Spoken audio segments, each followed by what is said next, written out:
नमस्कार साथियों, कैसे आप सभी लोग। आप सभी का स्वागत है हमारे YouTube चैनल पर, जहां पर मिलती है फार्मासिस्ट से जुड़ी सारी अपडेट्स। तो इस बार लेके आए एक नई वैकेंसी जो कि भारत सरकार के गृह मंत्रालय की तरफ से रहने वाली है, और कहां पे है, किस चीज़ की है, वो हम यहां पर बात करने वाले हैं। तो जैसा कि आप देख सकते हैं, सब्जेक्ट में सारी डिटेल्स यहां पे मेंशन की हुई है।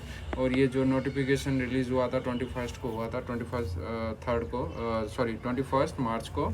और यहाँ पर हम बात करें तो यहाँ पे हमारी बात होने वाली है फार्मासिस्ट को लेकर। तो फार्मासिस्ट की बात करें तो असिस्टेंट सब इंस्पेक्टर फार्मासिस्ट की वैकेंसी है, और कितनी वैकेंसी है वो भी इसी के अंदर हम देखने वाले हैं। तो जैसा कि आप देख सकते हैं कि भैया आपको यहाँ पे लिंक प्रोवाइड किया हुआ है ये इस PDF के अंदर।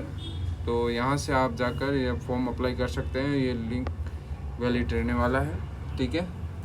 और भी बात करें तो किस चीज़ की है, क्या है, उसके डिटेल्स में देखेंगे। तो यहाँ पे जैसा कि देख सकते हैं फार्मासिस्ट नंबर 2 पर मेंशन किया हुआ है, और कितनी वैकेंसी आ रखी है। एक तो अनरिजर्व्ड के अंदर एक वैकेंसी आ रखी है, और ST के अंदर एक वैकेंसी आ रखी है। मतलब नंबर टोटल पोस्ट है वो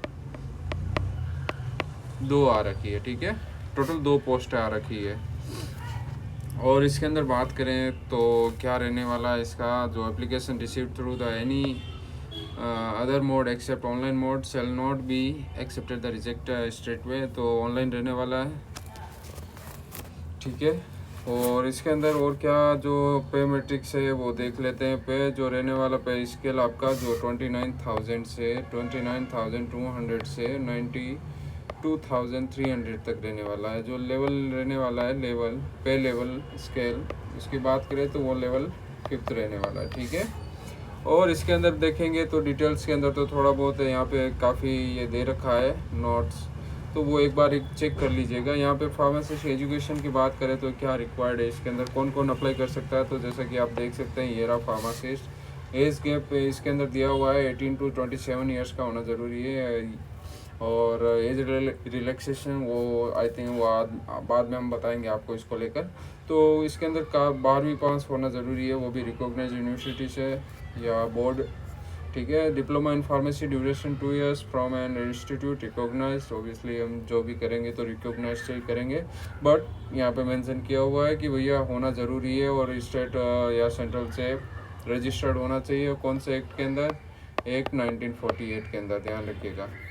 ये यूजुअली हर वैकेंसी के अंदर यही पूछा जाता है कि भैया इसी के अंतर्गत रजिस्टर्ड होना चाहिए, सेंटर या फिर स्टेट के अंदर, ठीक है। तो एक्सपीरियंस की बात करें तो एक्सपीरियंस यहाँ पे दिया हुआ है। Experience of duration of minimum 1 year as a pharmacist in minimum 100 bed hospital और institute recognise by the central government और स्टेट गवर्नमेंट, ठीक है।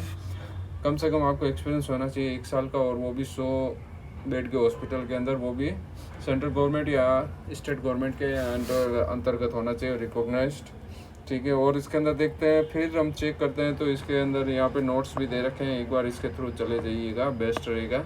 अप्लाई करने से पहले एक बार कोई भी कैसी भी वैकेंसी हो, एक बार नोट्स के थ्रू जाना ज़रूरी है। तो आगे बताने से पहले आप सभी से रिक्वेस्ट है कि प्लीज़ इस चैनल को लाइक, शेयर एंड सब्सक्राइब ज़रूर करें, ताकि आपको और भी नोटिफिकेशन इसका आता रहे जो वैकेंसी आए। और डेट ऑफ बर्थ है name recorded in matriculation certificate will be accepted, okay. Date of birth आपका जो रहने वाला है 10वीं के अंदर जो है सर्टिफिकेट में 10th मार्कशीट के अंदर वही रहने वाला है, तो ही ये एक्सेप्ट होने वाला है। सही तो हो सकता है उसके बाद रिजेक्ट हो जाए। तो जैसा कि मैंने कहा था, एज रिलैक्सेशन की बात करें तो एज रिलैक्सेशन यहाँ पे दिया हुआ है SC और ST के लिए 5 ईयर्स, OBC के लिए वैसे भी OBC की वैकेंसी आ नहीं रही है, वैकेंसी है नहीं। तो अनरिजर्व की बात करें तो ये यहाँ पे रहा, ये अनरिजर्व का, ठीक है। तो इसके अंतर्गत आप चेक कर लीजिएगा कि अगर आप एलिजिबल हैं तो आप ये अप्लाई कर लीजिए बिना किसी संकोच के। ध्यान रखिएगा, एक्सपीरियंस होना ज़रूरी है, 100 बेड का हॉस्पिटल भी होना ज़रूरी है, ये इम्पोर्टेंट रहने वाला है।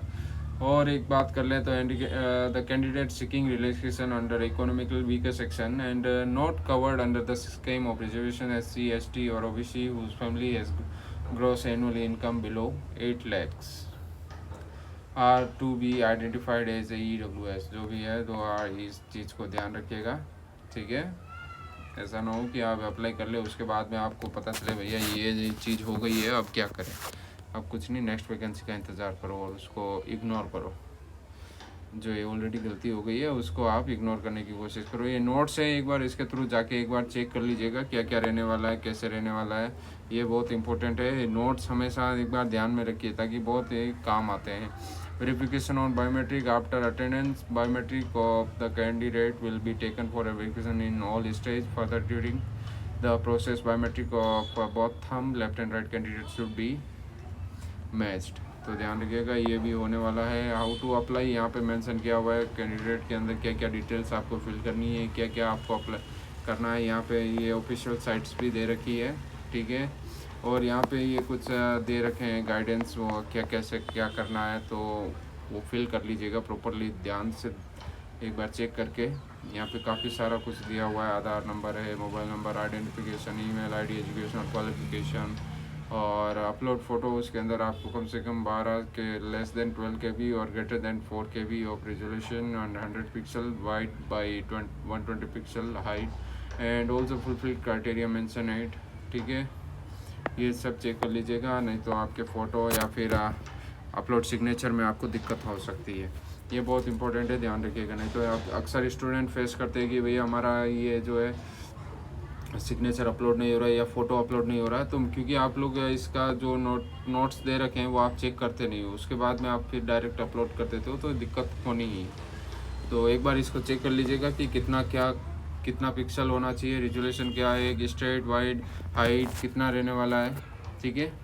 और मोड ऑफ पेमेंट है यहाँ पे मेंशन किया हुआ है, और SC/ST वालों के लिए ये एग्जेम्प्टेड किया हुआ है जैसा कि होता है अक्सर।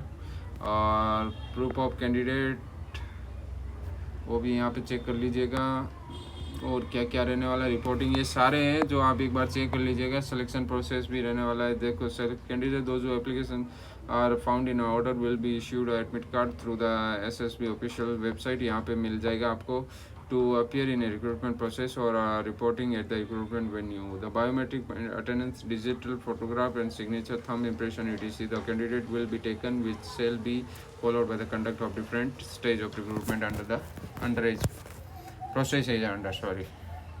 स्टेज 1 देख लीजिए, यहाँ पे PST रहने वाला है। PST में क्या है, फिजिकल स्टैंडर्ड टेस्ट रहने वाला है। यहाँ पे मेंशन किया हुआ है मेल का कितना है, फीमेल का हाइट वेट कितना है, चेस्ट कितना है, वो सब यहाँ पे मेंशन किया हुआ है, ठीक है। और बात करें तो आगे ये रिटर्न एग्जामिनेशन भी है, CBT रहने वाली है। CBT के अंदर क्या क्या रहने वाला है, 50 मार्क्स का वो जनरल नॉलेज, मैथमेटिक्स, रीजनिंग और जनरल इंग्लिश, जनरल हिंदी, ठीक है। और 100 मार्क्स रहने वाले हैं वो टेक्निकल सब्जेक्ट, जिस वैकेंसी के लिए आप अप्लाई कर रहे हैं वो टेक्निकल सब्जेक्ट रहने वाला है, ठीक है। और इसके अंदर क्या कितने मार्क्स है, minimum qualifying marks will be 50% minimum है, और SC/ST के लिए 45%। ध्यान रखिएगा इस चीज़ का। डॉक्यूमेंट्स वगैरह स्टेज ये सब पहले ही प्रॉपरली पढ़ के और फिर डॉक्यूमेंट्स को तैयार करके फिर जाइएगा अगर नंबर आ जाता है तो। और देखें हमें तो कैटेगरीज़ के हिसाब से ये सारे नोट्स दे रखे हैं, और कैसे अप्लाई करना है वो भी इसके अंदर बताया हुआ है। Final select candidate who score more marks in part 2 technical subject will be ranked higher, ठीक है। और भी देखते हैं तो काफ़ी कुछ दे रखा है इन्होंने लंबा चौड़ा, क्योंकि ये 15 पेजेस का है। और इसके अंदर देख लीजिए आपके ANSWER 1 के अंदर कुछ दे रखा है, ये सब फॉर्म फिलअप करना ज़रूरी होगा। और certificate of process by the candidate belong to the schedule caste. और बात करें तो government income asset and certificate, ये भी इन्होंने सारे जो भी हैं दे रखे हैं। यहाँ पे ध्यान रखिएगा एक्सेप्टेबल फ़ोटोग्राफ है वो कुछ इस प्रकार का रहने वाला है, ऐसा ना हो कि ब्लर फ़ोटो दे दें आप कम्प्लीटली, या फिर ओनली इतना सा मुंह निकाल के दे दें, या फिर ऐसे स्टाइल मार के यहाँ पे आप अप्लाई करें, या फिर कुछ इस प्रकार का देख लीजिए। यहाँ पे ऐसे बिल्कुल भी एक्सेप्ट नहीं होने वाले, चश्मा अपना खोल के रखिएगा, ठीक है। और यहाँ पे देख लीजिए अंधेरा है, या फिर पूरा ही छोटा एक A4 साइज़ का पासपोर्ट साइज़ का फ़ोटो आप अपलोड कर दो, या साइड में उसका अपलोड कर दो तो नहीं होगा। आप सबसे पहले जो हमने बताया था वही ऐसा फ़ोटो आपको प्रॉपर अपलोड करना पड़ेगा, तभी जाके आपका सक्सेसफुल होगा। वो उसमें भी हाइट वाइट चेक कर लीजिएगा, मिनिमम और मैक्सिमम के भी कितना होना चाहिए वो भी देख के फिर अप्लाई कीजिएगा। और सिग्नेचर की बात करें, सिग्नेचर स्पेसिफिक कैंडिडेट तो सिग्नेचर ऐसे प्रॉपर होना चाहिए। इस प्रकार के ये एक्सेप्ट नहीं होने वाले हैं, क्लियरली यहाँ पे डिनाई कर दिए जाएंगे। फिर आप कहिएगा कि भैया हमारा डिनाई हो गया, ये हो गया, वो हो गया। एज यस यहाँ पे हाइट इन सेंटीमीटर्स के बारे में बताया हुआ है, कितना क्या रहने वाला है ये भी आप चेक कर लीजिएगा, किसका कितना हाइट है, वेट है और एज गैप क्या है, कौन सा है। तो ये सभी यहाँ पे मेंशन किया हुआ है। एक बार इस PDF के थ्रू चले जाइएगा। आप अगर चाहें तो हमें कमेंट सेक्शन में बताएं, हम इसका लिंक आपको शेयर कर देंगे, पूरा PDF ही आपके साथ में शेयर कर दिया जाएगा। और भी अगर कोई डिटेल्स चाहिए आपको तो प्लीज़ हमारे कमेंट सेक्शन में बताइए। कोई डाउट हो तो प्लीज़ हमें बताइए, हम सॉल्व करने की ट्राई करेंगे। और साथ ही साथ प्लीज़ हमारे चैनल को सब्सक्राइब कीजिए और नंबर्स को थोड़ा जल्दी से जल्दी बढ़ाइए सब्सक्रिप्शन वाले, ठीक है। और आप सभी का बहुत बहुत दिल से धन्यवाद हमारे वीडियो को अंत तक देखने के लिए। और फिर मिलेंगे एक नई वैकेंसी के साथ में, जिसके अंदर रहने वाली है एक अच्छी फार्मेसी से जुड़ी अच्छे नंबरों में वैकेंसी के जो कि पोस्टें रहने वाली है। तो मिलेंगे नेक्स्ट वीडियो में, तब तक के लिए धन्यवाद आप सभी का एक बार फिर से, बाय।